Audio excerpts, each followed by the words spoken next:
ખૂબ જ આજે આનંદની વાત છે કે અમારે રાધનપુરમાં શિશુ મંદિરના હોલમાં જે યોગાનો કાર્યક્રમ રાખ્યો છે એમાંથી ઉત્તર ઝોનના ઇન્ચાર્જ અજીતભાઈ પટેલ પણ આવ્યા છે, બીજા ઘણા એ તાલીમાર્થીઓ જિલ્લાના કોર્ડિનેટરો પણ આવ્યા છે. અહીંના અમારા ડૉક્ટર પરેશભાઈ દરજી અને બહેનશ્રી એ નિકિતાબેન પણ અહીંયા ખૂબ જ સારી રીતે બધાને યોગા કરાયા છે.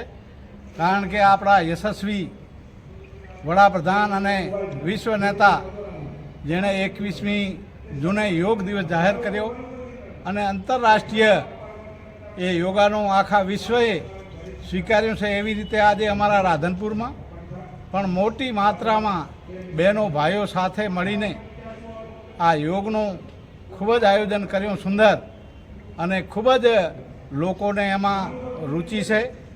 અને રોજ આવા યોગ થાય તો હું માનું જ્યાં સુધી મોદી સાહેબની વાત છે 2047માં જે વિકસિત અને તંદુરસ્ત ભારત બનાવવાનું છે એ સંકલ્પને સાકાર કરવા ગુજરાત રાજ્ય એ યુવા બોર્ડે આજે અહીંયા રાધનપુર મુકામે ખૂબ જ સુંદર એ યોગાનું આયોજન કર્યું છે. એ બદલ હું દરેકને ખૂબ ખૂબ શુભકામના પાઠવું. અસ્તુ. ભારત માતા કી જય.